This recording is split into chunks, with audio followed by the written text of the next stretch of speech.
Hey, what's up, what's up, what's up, what's up? A gracious good morning to you good people. It's your girl KB. You know what I do, and you know why I do it. It is Tuesday morning. It is 3:25 in the a.m., and it's June 10th. I've been paying a lot of attention to my feed, the algorithms, my YP, and there's a lot going on. Excuse me, if you follow me, and thank you for following me.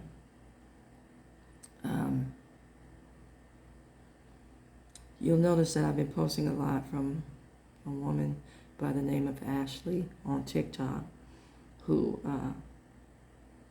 is basically providing Black history lessons like you've never heard it before.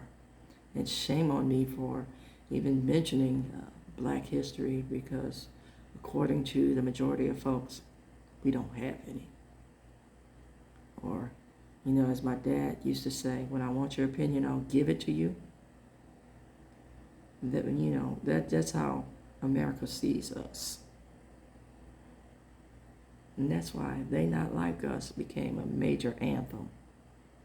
Because America does not see us until they need us. Yeah, I said it. Another person that I post a lot from, and this person is from IG, and please forgive me if I mispronounce your first name.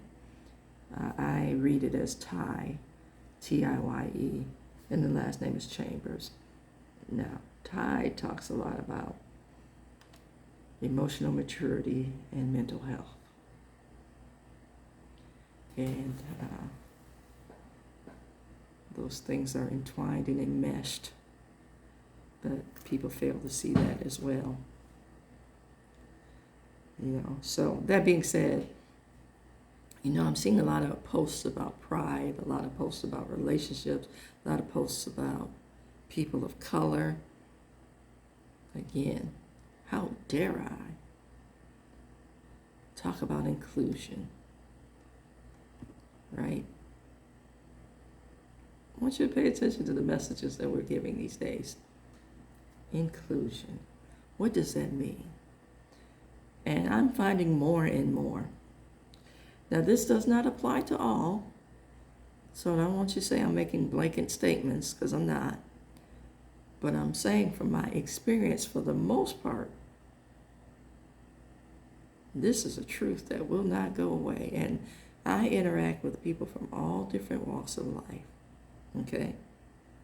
So again, I know this does not apply to all, but it's a big enough number where I can't help but notice. And the statement that I'm about to make, I want you to think long and hard before you respond to me.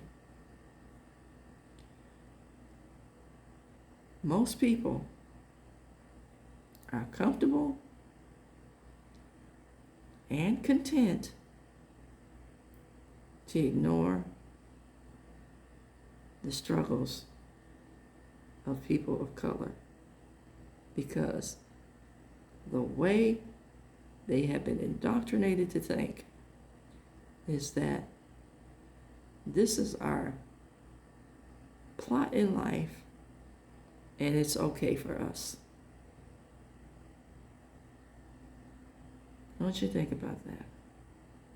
Then, in thinking about that, I want you to look at the lay of the land, if you will, especially if you live in an urban area.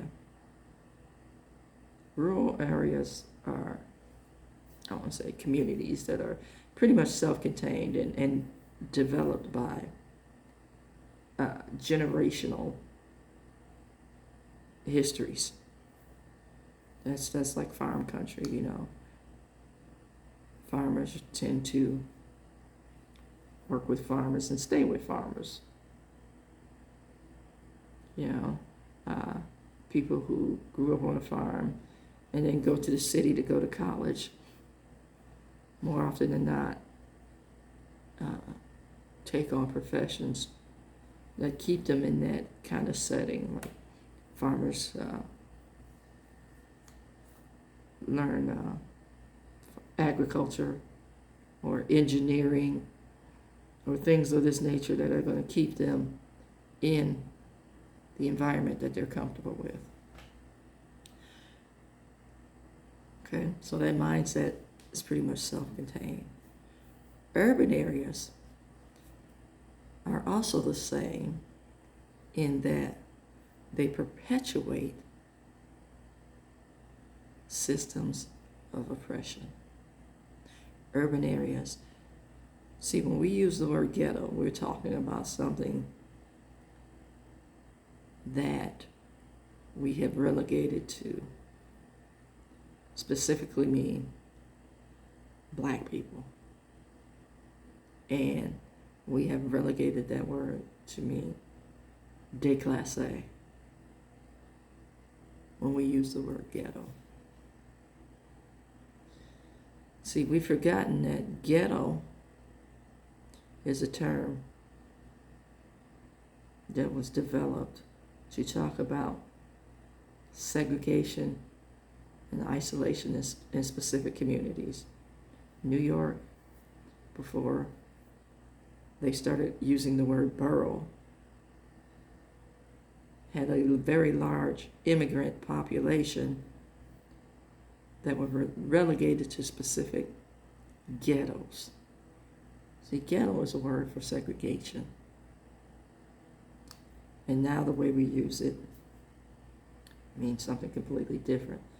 And as, you know, things started to change and gentrification came about and urban planning became a very real thing, then we started developing walls.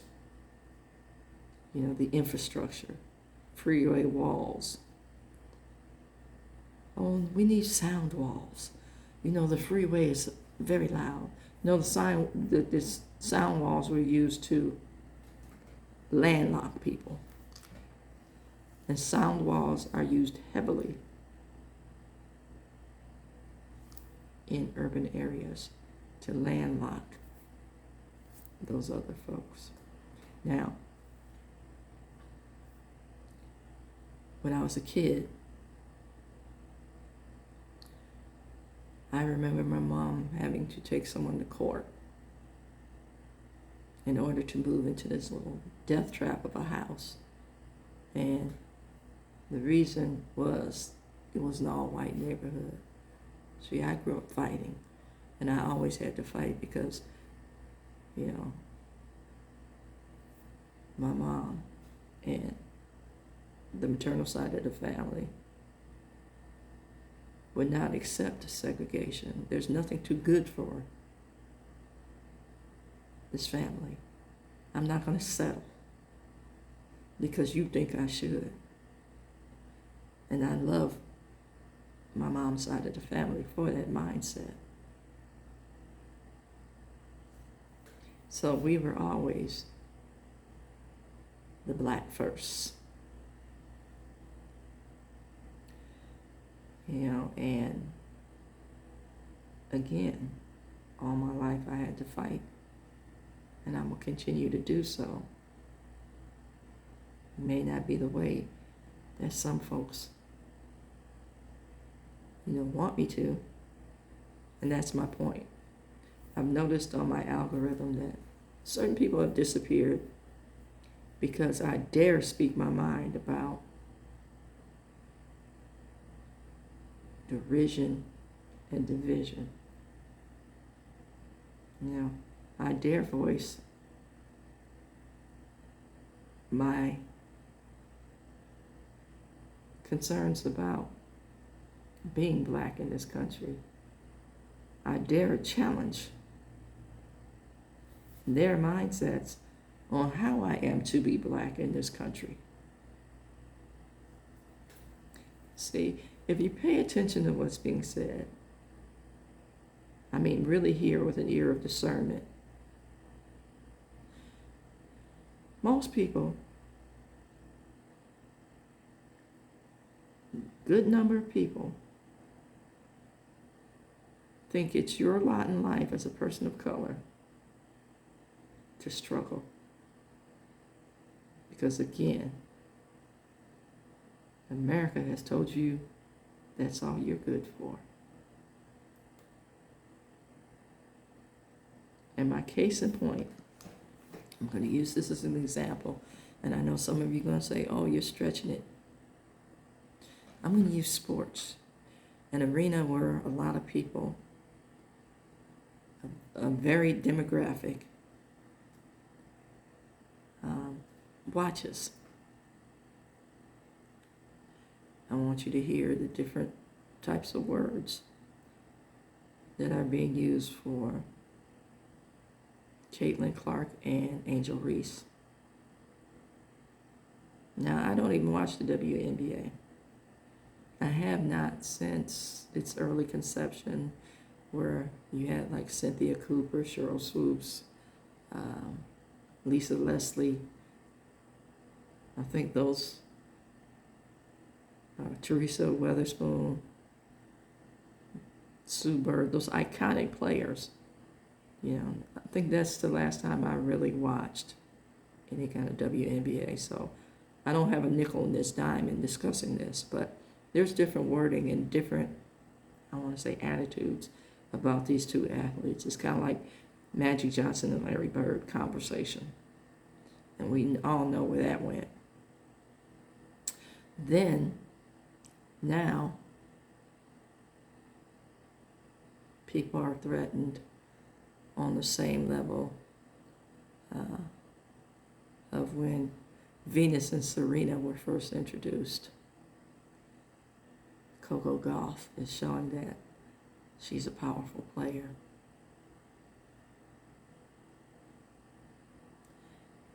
Yeah.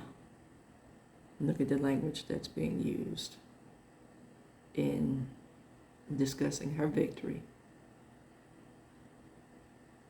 You know, it's not the same nastiness that was used to talk about Venus and Serena. Now, there were two particular individuals that really had a lot to say about those two sisters.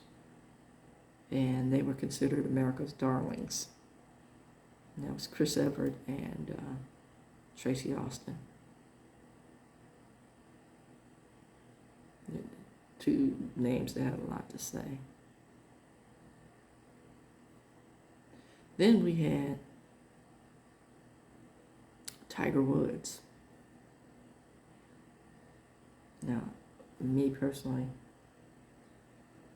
don't like Tiger. Don't like Tiger for his passive acceptance of his ethnicity. So I'm going to ignore Tiger. And I'm going to take you to a couple of brothers who I know had to deal with some nastiness. And one of the brothers is married into my family. And that's Jim Thorpe. Or my family has married into his family. However you want to phrase that. But I'm recognizing, again, the maternal side of my family. So that's why I phrased it that way. Jim Thorpe and Lee Elder. These two brothers I know had to really deal with some nastiness.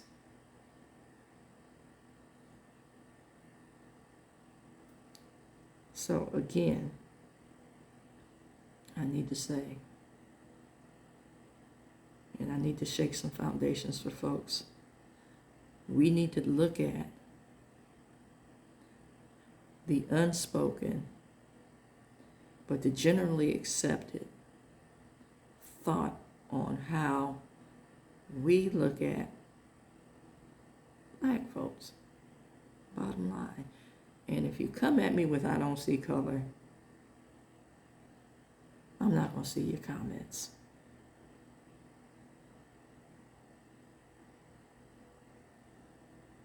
you know. And I want to say, what I just said is basically the primary reason why this man that we have in office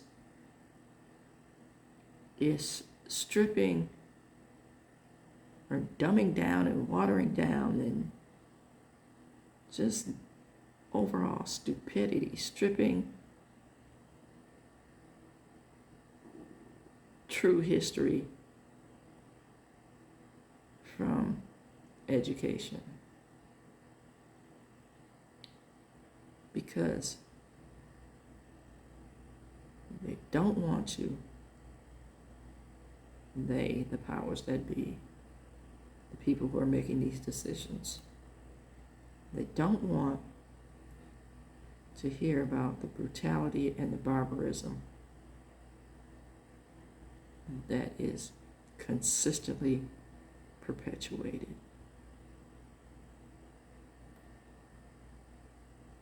That part.